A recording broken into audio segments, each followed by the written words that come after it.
E estamos ao vivo, graças a Deus, mais uma segunda-feira, juntos aqui no nosso canal, para a gente discutir as nossas dúvidas sobre como lidar com os nossos filhos adolescentes.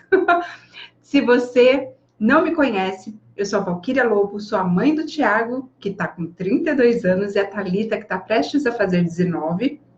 E trabalho há 20 anos com adolescentes, com os escoteiros. Olha aí a chefe Letícia. Ah, não, é a outra Letícia. Oi, Lê, tudo bom? Eu pensei que fosse uma amiga minha, lá do grupo escoteiro, que também é Letícia. Tudo bom? Que bom ver você por aqui, linda. Obrigada por sempre acompanhar, viu? Vem aqui em casa, tô com saudade. Então, e toda segunda eu venho aqui responder as dúvidas das mães dos adolescentes, porque todas as mães dos meus escoteiros, não todas, né, mas muitas delas vinham, chefe Val, o que eu faço? Fulano não faz isso, fulano não faz aquilo, como é que você consegue fazer eles colaborarem no acampamento? Eu falo, pera aí que eu vou te explicar. E agora a gente consegue fazer isso até pela internet, muito bom, né? Então vamos lá, primeira pergunta de hoje.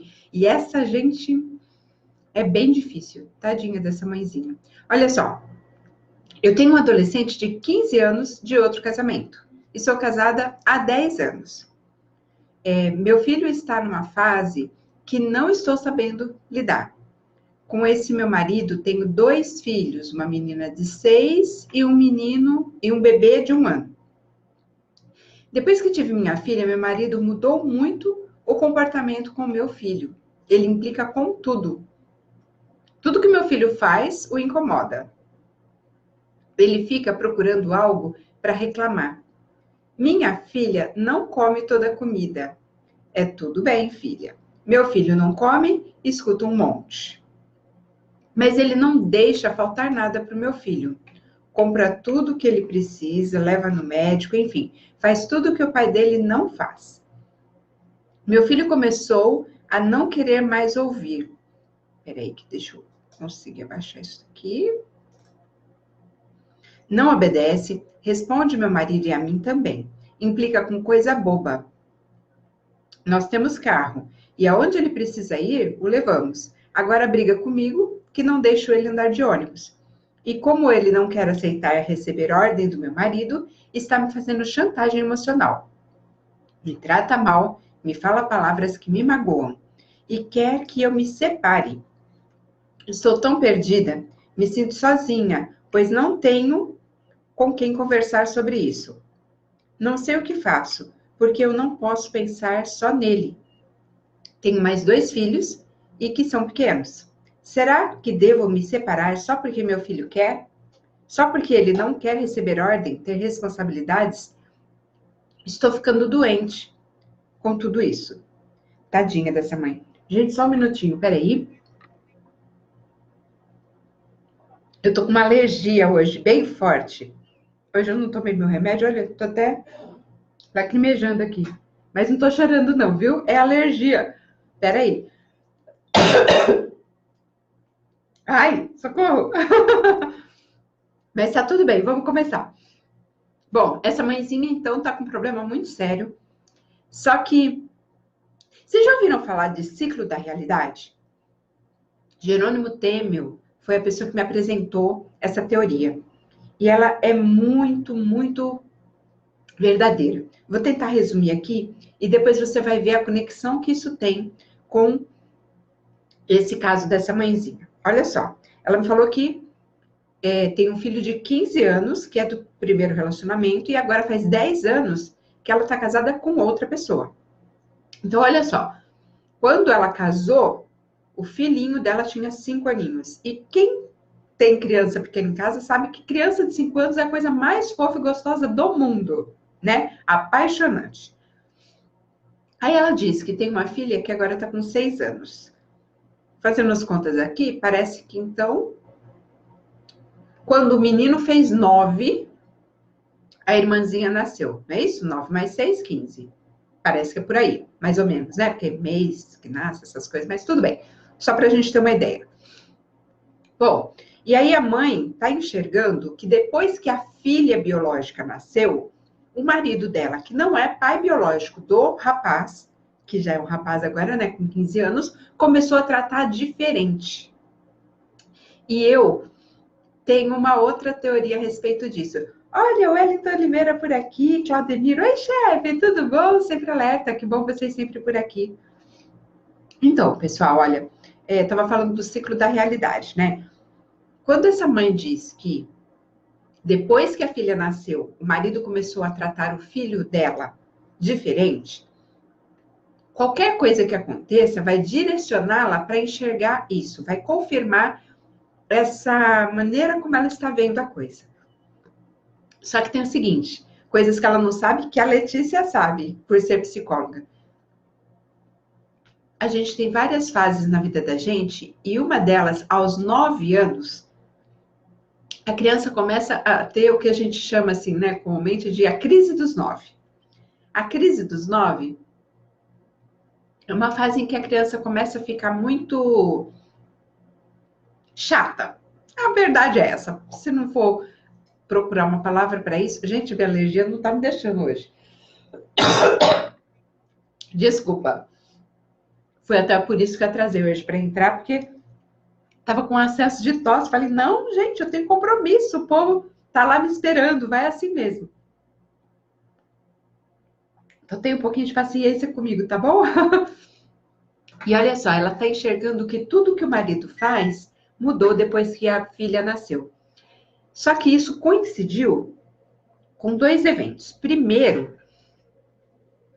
com a idade de 9 anos do menino, que tem ali uma mudança no comportamento, na maneira de agir. E a criança fica meio chatinha aos 9 anos. Quem é chefe de lobinhos sabe que aos 9 anos eles são meio implicantes. É assim, a gente continua amando igual, mas é mais difícil de lidar. Eles têm umas atitudes, uns rompantes, eles começam a querer desafiar um pouco, quer ser o bonzão. Você conhece criança de 9 anos?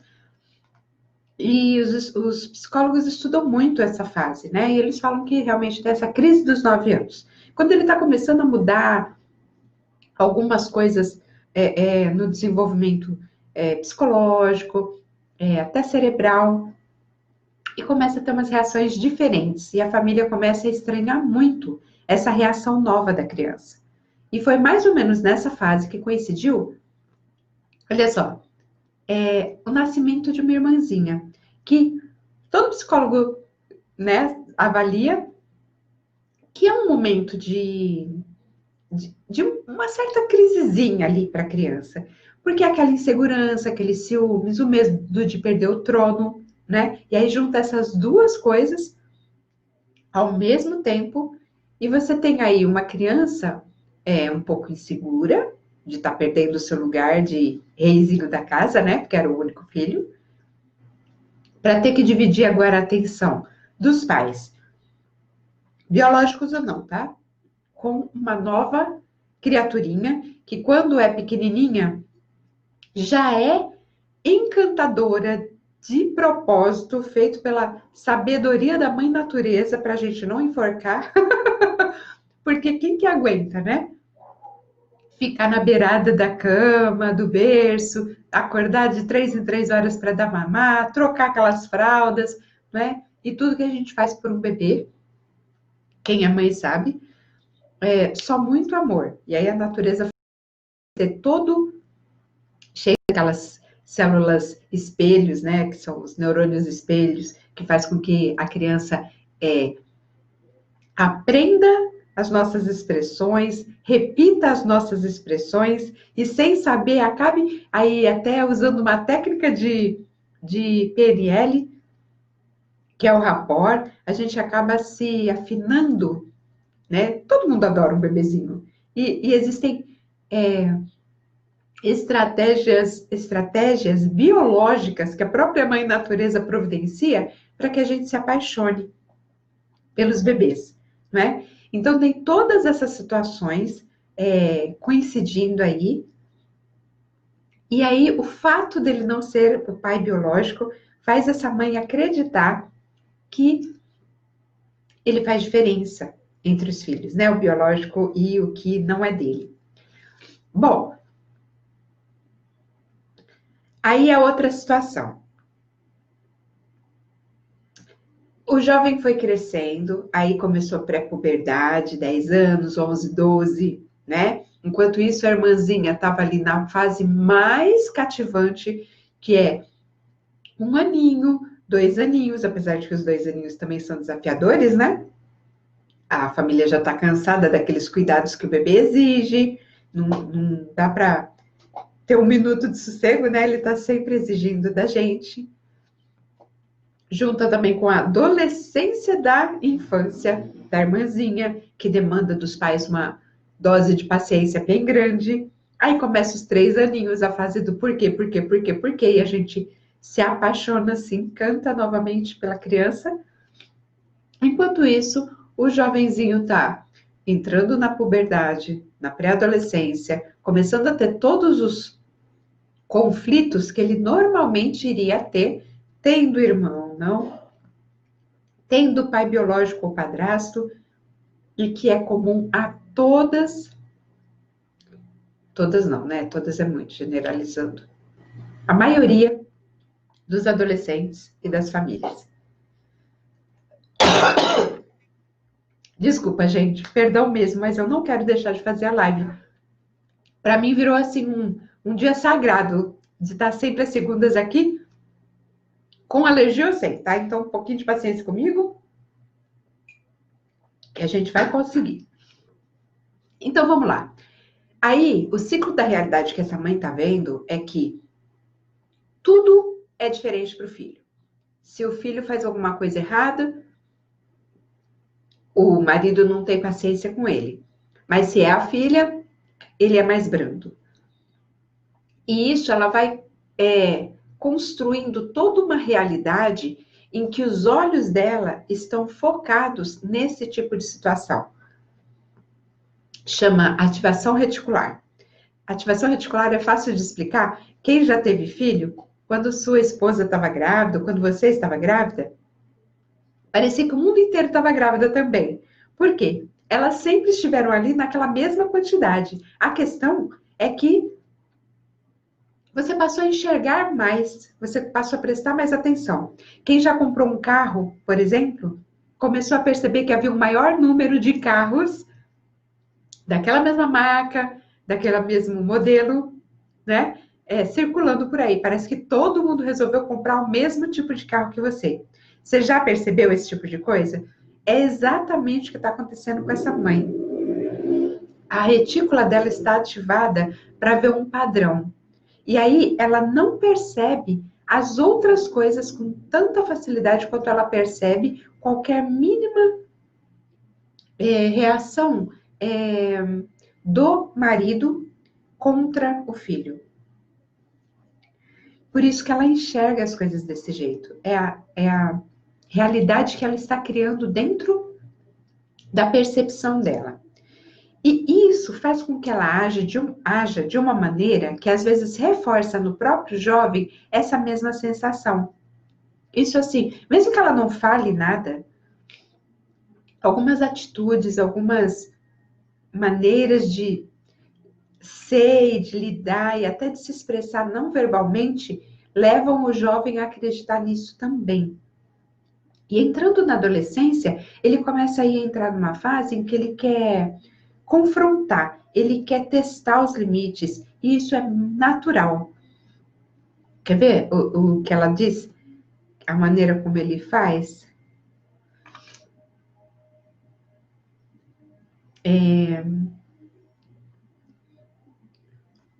Olha lá, meu filho começou a não querer mais ouvir, não obedecer, responde para o meu marido e a mim. Implica com coisa boba. Nós temos carro e onde ele precisa ir o levamos. Agora briga comigo que eu não deixo ele andar de ônibus. Isso é uma coisa absolutamente comum, rotineira, na vida de qualquer família que tem um adolescente. Ele está treinando para ser adulto e essa fase vai forçá-lo a querer romper um pouco com a dependência que ele tem da família e ter um pouco mais de liberdade. Não é como quando ele era criancinha. Agora ele precisa desenvolver um pouco mais sua autonomia, até por uma questão de sobrevivência. Olha, é duro que eu vou dizer, mas alguns pais não param para pensar. Nós vamos embora antes dos nossos filhos, e mesmo que demore para a gente morrer, eles vão precisar viver sem o nosso respaldo, sem o nosso apoio. E na fase da adolescência, é justamente a fase em que ele está estagiando para isso. Está começando a treinar, assim, gradativamente para virar um adulto autônomo. Então, ele precisa de um pouco mais de liberdade. Não dá para tratar um jovem de 15 anos da mesma maneira que a gente trata a menina de 6, por exemplo, com relação à autonomia. De andar de ônibus, por exemplo, qual é o risco, qual é o mal dele começar a aprender a andar de ônibus aos 15 anos. Daqui a 3 anos ele vai ter 18, mãe. Ele tá certo, ele precisa sim de um pouco mais de liberdade. E isso não tem nada a ver com o fato do padrasto dele eventualmente preferir a filha biológica. Isso é tudo coisa que talvez esteja mais na sua cabeça do que na realidade mesmo. Entende? E esse filho está começando a querer que você se separe dele, não que ele queira de verdade, não é isso que ele quer. É que, como ele não é o pai biológico, e estão sempre em conflito, e vai ter conflito, seja pai biológico ou não, a tendência é que ele passe a ter algumas reações que exijam uma postura sua de afirmação. Ele quer se sentir importante. Ele meio que faz a chantagem emocional de dizer assim: quem é mais importante para você? Eu ou o seu marido? Entende? Só que isso é da boca para fora, mãe. É uma maneira dele se defender um pouco dessa talvez superproteção. Não que você seja super protetora, mas o fato de você querer levá-lo a todos os lugares de carro e não permitir que ele, por exemplo, comece a descobrir como é que é andar de ônibus, passa a ser uma super proteção. E eu sei que o mundo é muito violento, que tem um monte de coisa por aí, mas você já pensou que daqui a 3 anos ele vai ser maior de idade e que ele precisa treinar um pouco para essa vida adulta? Vai com ele de ônibus, faz o percurso com ele, ensina como é que é, os pontos, o que ele fazer, o que ele deve fazer se tiver algum imprevisto. Como agir, ele precisa treinar esse traquejo, essa autonomia, porque senão aos 18 anos ele vai ser maior de idade e vai continuar sendo uma pessoa totalmente dependente e insegura. Não tem nada que separar do marido, não tem nada a ver isso. E, inclusive, essa é uma coisa que você não deve admitir que seu filho dê palpite. Se você vai namorar, se você vai casar, se você vai noivar, se você vai separar, isso é assunto seu com seu marido. Sendo ele pai biológico ou não. Isso é assunto do casal. E não é da competência do jovem decidir, ou pelo menos exigir, ou se manifestar se você deve continuar casado ou não. Isso é assunto seu. E você deve deixar isso bem claro para o seu filho. Que você não admite que ele tome posições com relação à sua vida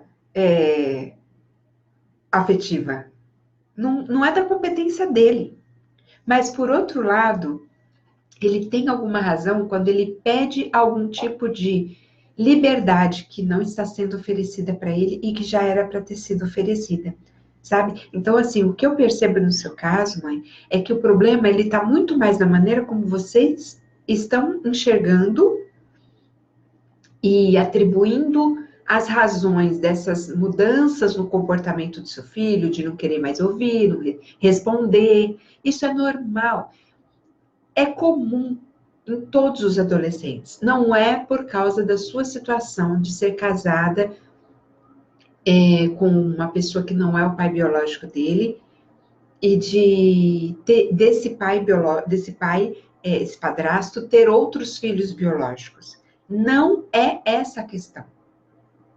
A questão é que ele é adolescente, ele vai mesmo ter esses rompantes, está difícil para ele, porque todas aquelas oscilações de hormônio, toda aquela dificuldade de de absorver dopamina, né, que é uma característica do cérebro do adolescente agora, que ele fica oscilando de humor o tempo todo, com todas as dificuldades comuns que o adolescente tem que lidar, ainda tem essa situação de um padrasto que seria igual se fosse o pai biológico, ele simplesmente tem argumentos concretos com que jogar. Só isso, mais nada, tá? Deixa eu ver se tem mais algum ponto aqui específico que eu posso te ajudar. Já falei que você não tem nada que pensar em se separar. Tá, só porque ele não quer receber ordem, ter responsabilidades. Estou ficando doente com tudo isso. Mãe, olha, não é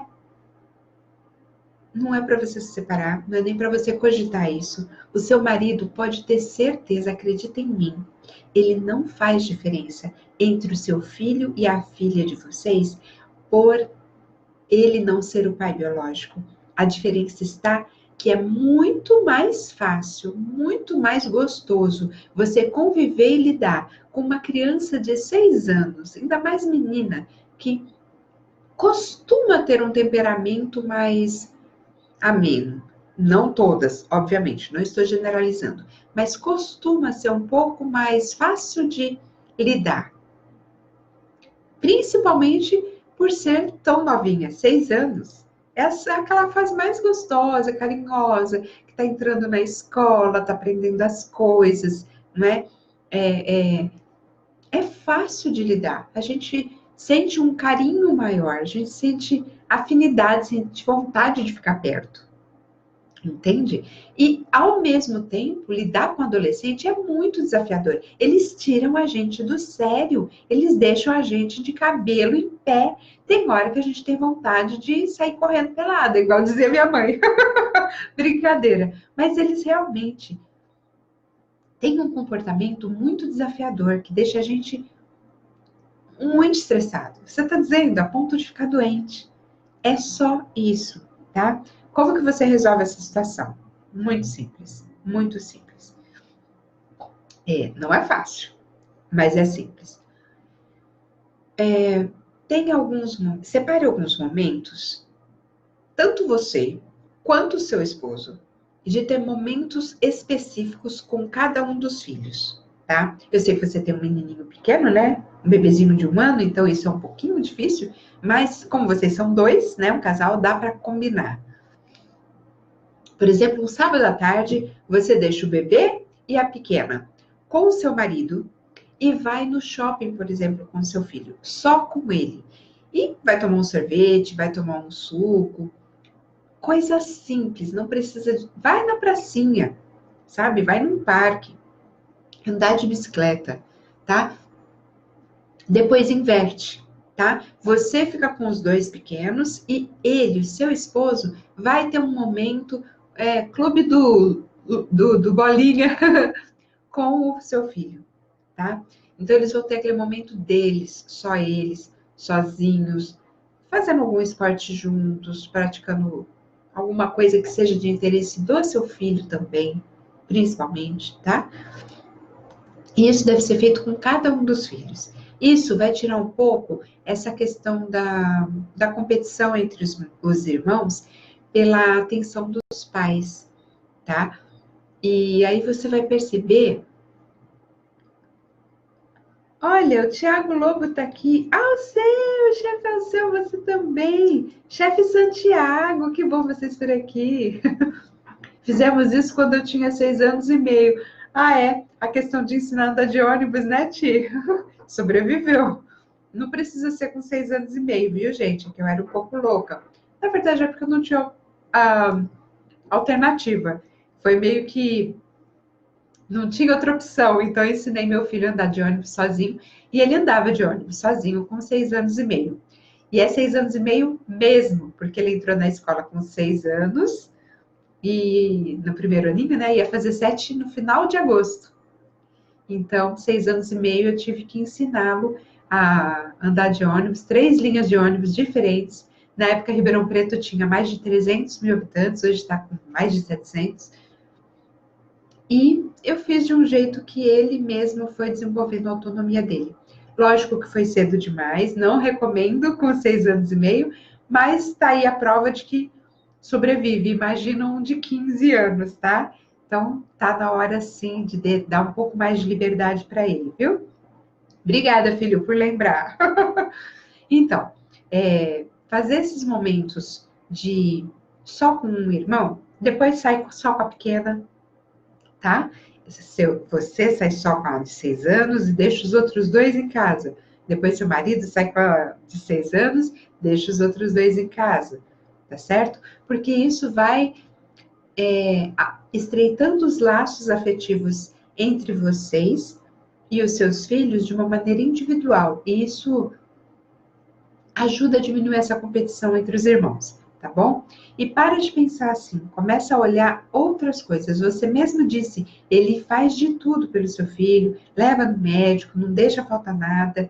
Isso é a prova de amor, né? Mesmo que ele perca a paciência um pouco com seu filho, não significa que seja por não ser o pai biológico, tá bom? Eu espero de verdade que você receba essa informação. Eu te falo de muita experiência, sabe?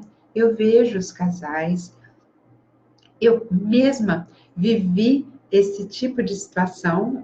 O Tiago não é filho do mesmo pai da Thalita, então a gente teve a gente vivenciou essa situação e eu sei perfeitamente o que você está passando, tá? Mas não é isso que você está pensando, não. Pode ter certeza, viu? Espero que você acredite em mim, acredite nesse bilhete, né? Brincadeira. Mas que, olhando desse jeito, as coisas fiquem mais fáceis para você, tá bom, mãe? Vamos para outra pergunta. Ó, tomei o celular da minha filha de 13 anos. Há tempos venho ameaçando de tirar e que ia até quebrar. Pois bem, hoje me irritei a tal ponto que tomei. É dia e noite nesse Free Fire, o joguinho mais odiado pelos pais. Vive no mundo da lua. Tudo que pede para ajudar em casa faz de qualquer jeito. Ela é uma boa filha. Não sai de casa, é da escola para casa, e os poucos amigos que tem sempre vêm em casa e conheço a mãe de todos.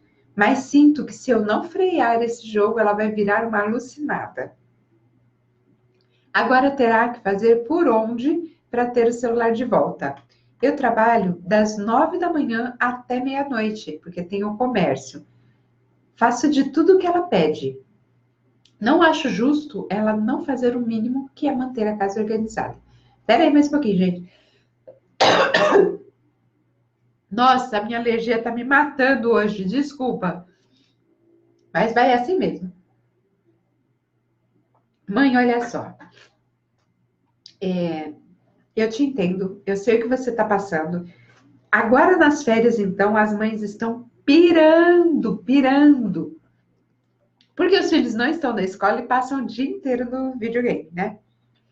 Mas tem algumas coisas que a gente precisa ter bem claro pra gente aqui, mãe, que é o seguinte, olha só. Primeiro, você diz que ela é uma boa filha, que não é de ficar saindo, né? Ela já tem 13 anos e é uma filha obediente, que os amigos você conhece os pais, tá tudo bem. A questão aí é que você está sobrecarregada com o seu trabalho, que é bem desafiador, né? Das 9 à meia-noite, das 9 da manhã à meia-noite, quem que dá conta, não é? Só que a gente tem que pensar também numa questão, mãezinha, que é o seguinte, olha. Você diz que sua filha está no mundo da lua, que não presta atenção nas coisas. E eu vou te dizer, é comum na idade deles, tá? É comum. Tem a ver com os processos da adolescência. Você vai perceber que quando é alguma coisa que ela tenha interesse, ela vai se ligar em tudo, vai saber todos os detalhes mínimos, vai mandar muito bem, não vai esquecer de nada. Mas quando é alguma coisa que não é do interesse dela, e vamos combinar que arrumar a casa não é do interesse de um adolescente. Vamos combinar? Mais tarde, quando adultos, isso começa a fazer mais sentido para a gente, começa a ter mais importância para a gente. Mas na adolescência isso não é algo importante. Eu vou te contar uma coisa sobre acampamento escoteiro, que talvez te dê algum alívio aí no seu coraçãozinho. Chefe Alexandre Bank, você por aqui, que legal! Chefe Alexandre Bank conhece muito bem os escoteiros, né, chefe? Então, olha, esses dias eu estava reunida com a Corte de Honra. A Corte de Honra é os líderes dos grupinhos escoteiro, porque escoteiro é assim. Tem a tropa, que é. Vamos fazer uma comparação assim, só para quem não conhece como é que funciona o escotismo, só para comparar. Não é que é bem assim, tá? É uma analogia, uma comparação. Tropa escoteira é como se fosse uma sala de aula, tá? E tem ali, vamos dizer, uns 30 jovens, no máximo 32, tá? É meninos e meninas misturado, como se fosse uma escola.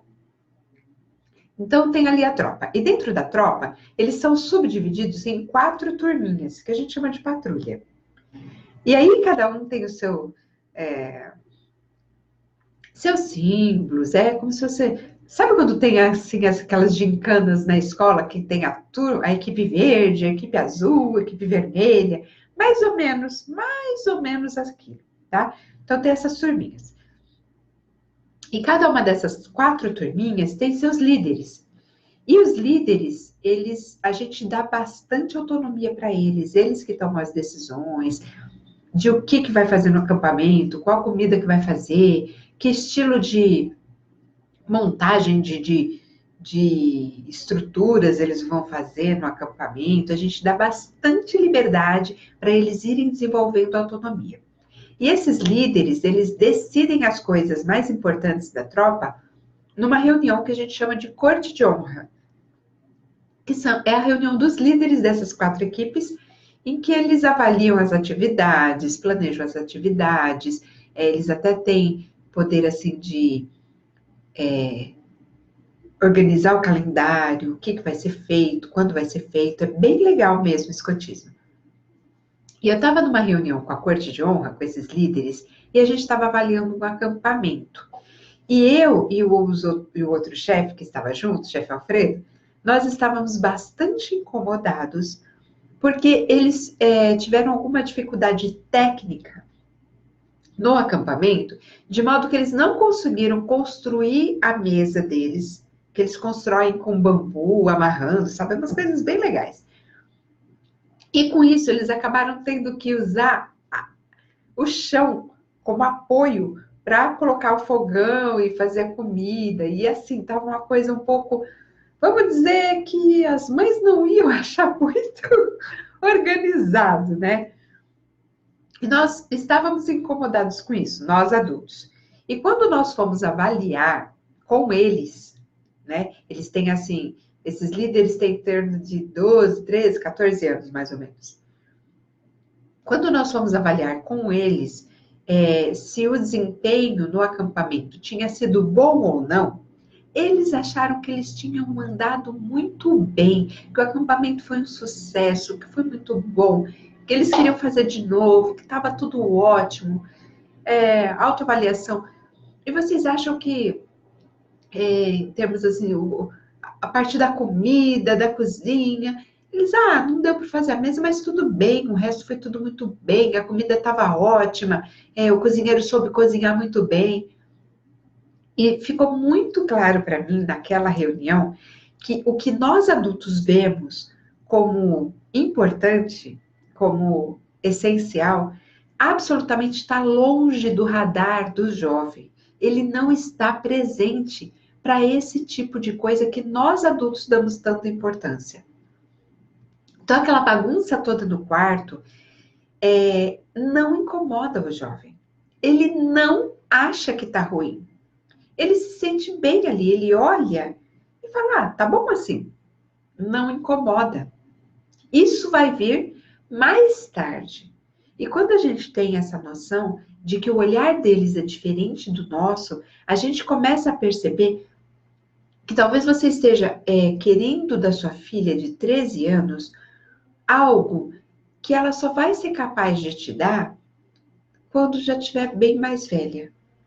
não é natural para ela, neste momento, querer perceber que não está bem feito, perceber que tem que lavar a louça e deixar a casa arrumada. Ela não está com o radar dela ligado para isso.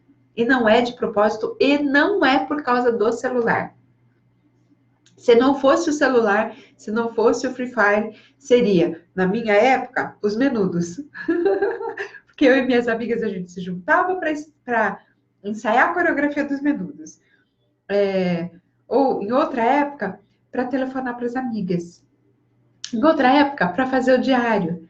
Então, não é o Free Fire, não é o celular, tá? Tudo bem que existe uma outra questão aí, que é o excesso de tempo que os adolescentes estão passando com os eletrônicos deles, né? Então, eles estão, às vezes, viciando, existe até, já entrou até para Código Internacional de Doenças, o CID, a doença de vício em eletrônicos e redes sociais, mas não é só adolescente, adulto também.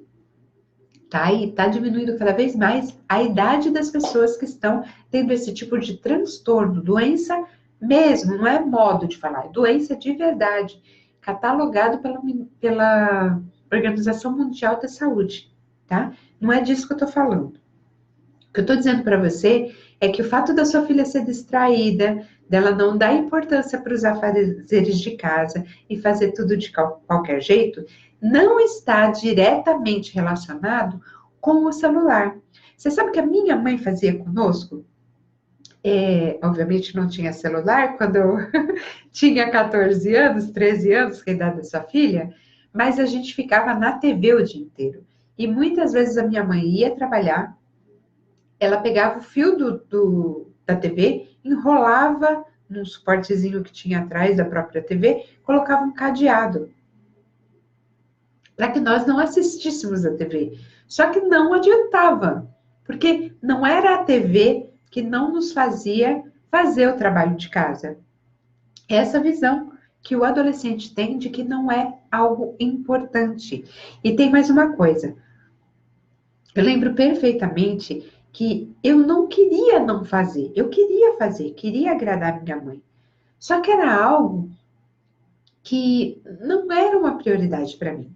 Eu não gostava de fazer, a maioria dos adolescentes não gosta, mas entende que é necessário fazer.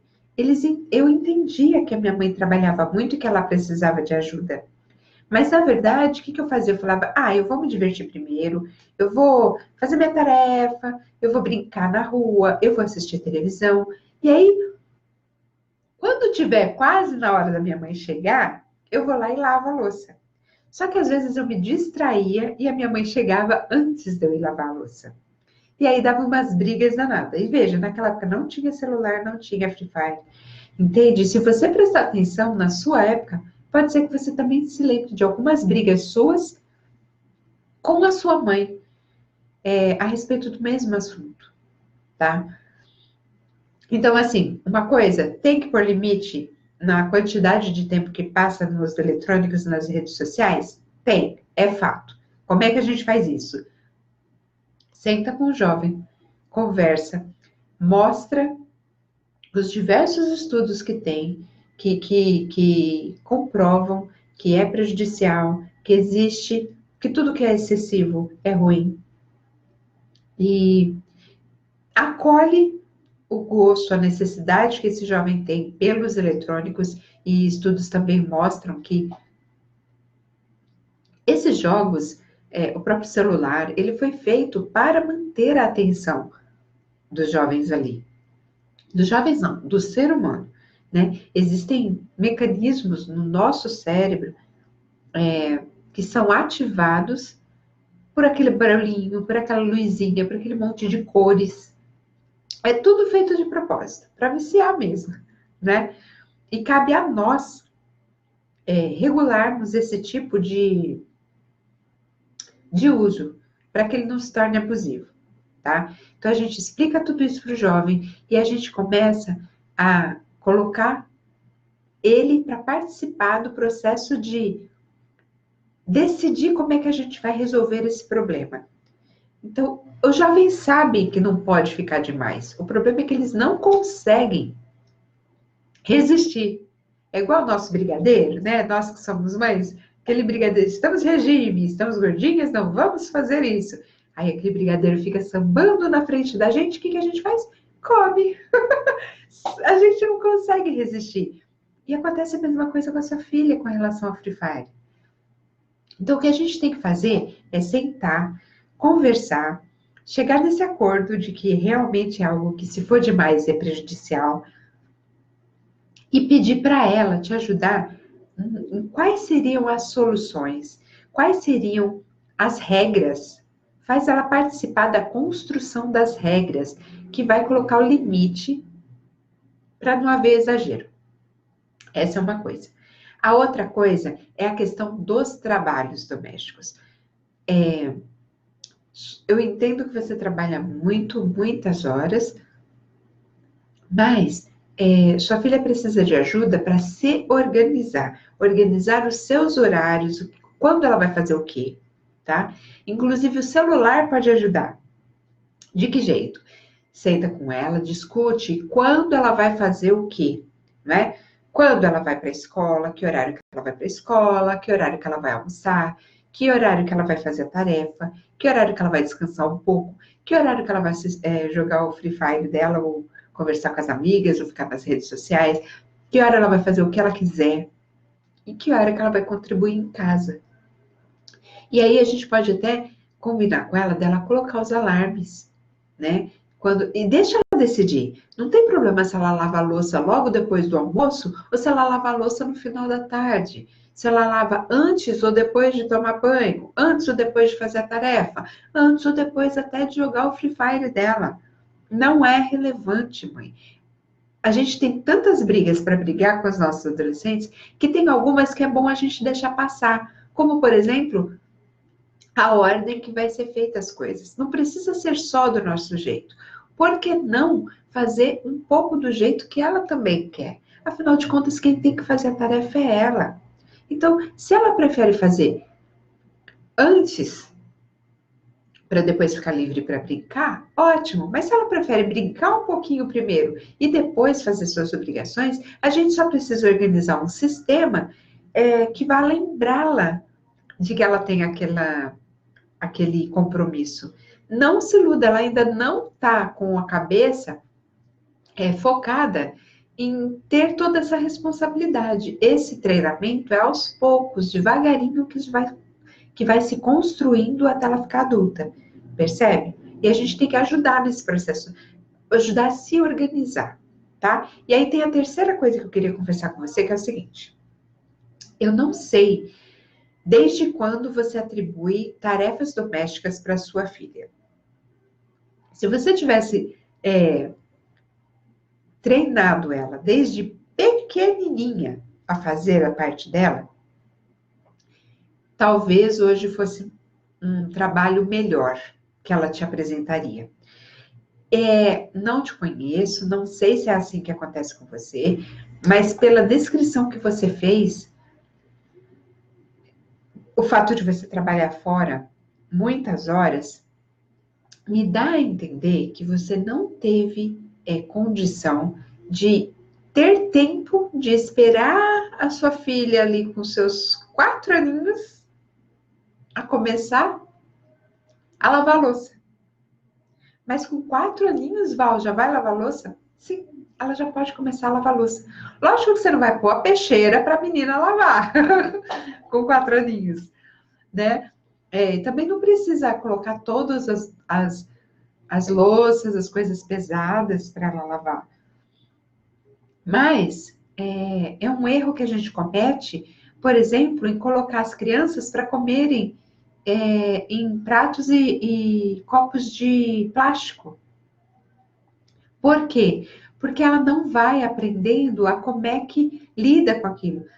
Você, quando vai lavar louça, eventualmente, recentemente, você quebrou um copo ou um prato? Não todo dia, né? Porque a gente não faz isso todo dia. Mas eu, há um mês atrás, quebrei um copo. Uma taça, aliás. Tava lavando, sabão, escorregou, caiu, quebrou dentro da pia. E isso é normal. Sabão, coisa de vidro, escorrega, é normal. É que a gente já tem a coordenação bem desenvolvida para não deixar isso acontecer tanto. E a gente tem experiência, a gente já fez isso muito mais. E eu percebo que conforme os anos vão passando, a gente vai quebrando cada vez menos louça. Por quê? Porque a gente vai aprimorando a nossa habilidade de lidar com aquele material. Só que o que a gente faz?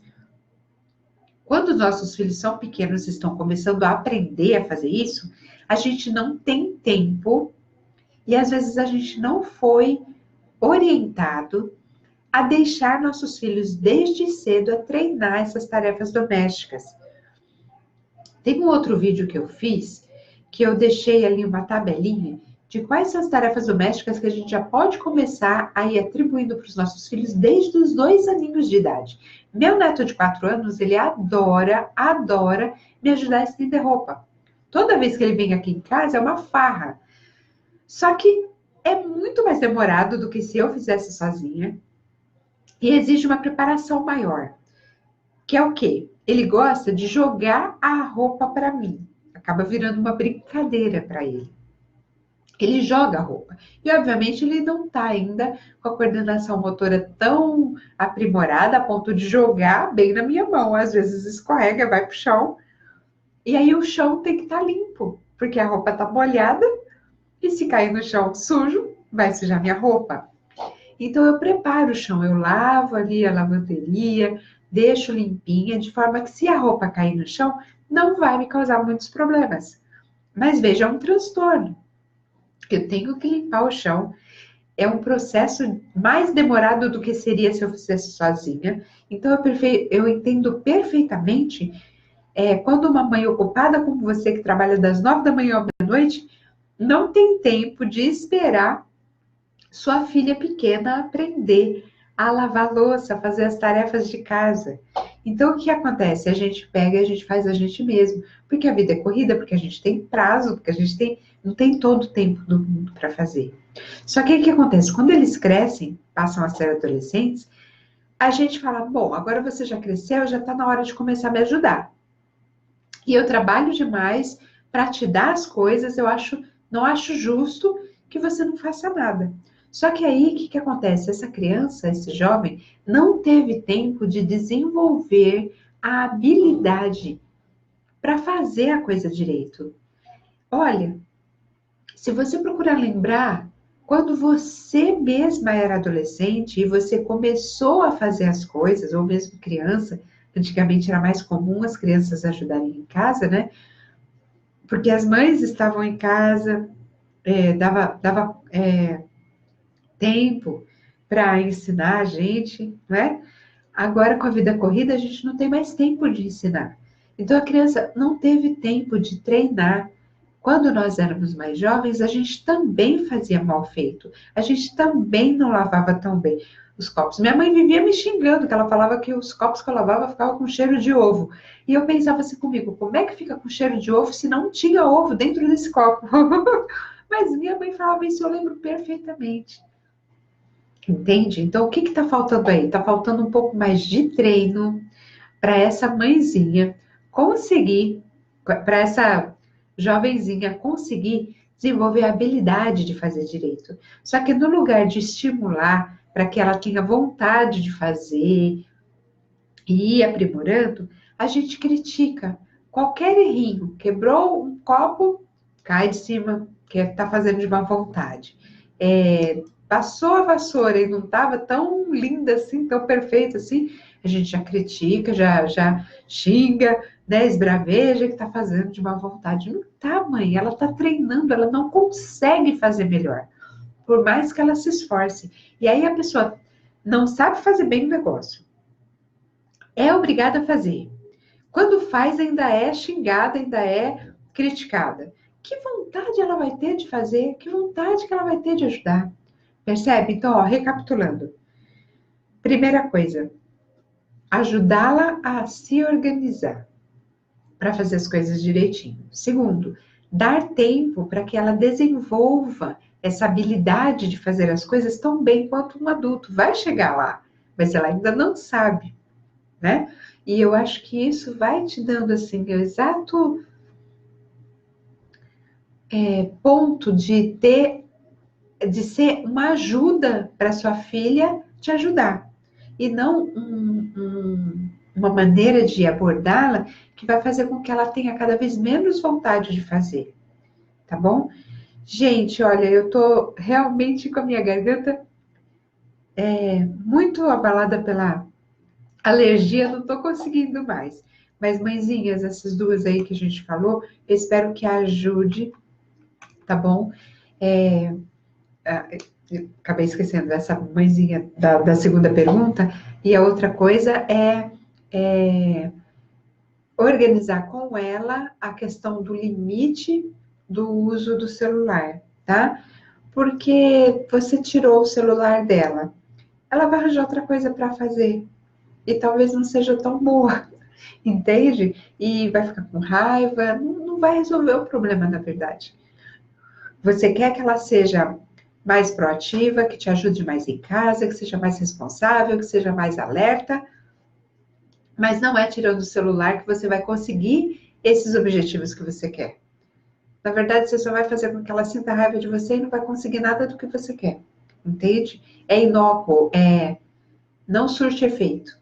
Não vai gerar o que você está pretendendo, tá? Não resolve e não ensina, tá bom? Gente, obrigada. Desculpa os acessos de tosse, que eu tô realmente com uma alergia muito atacada ao olho, tá até pequenininho, tá bom?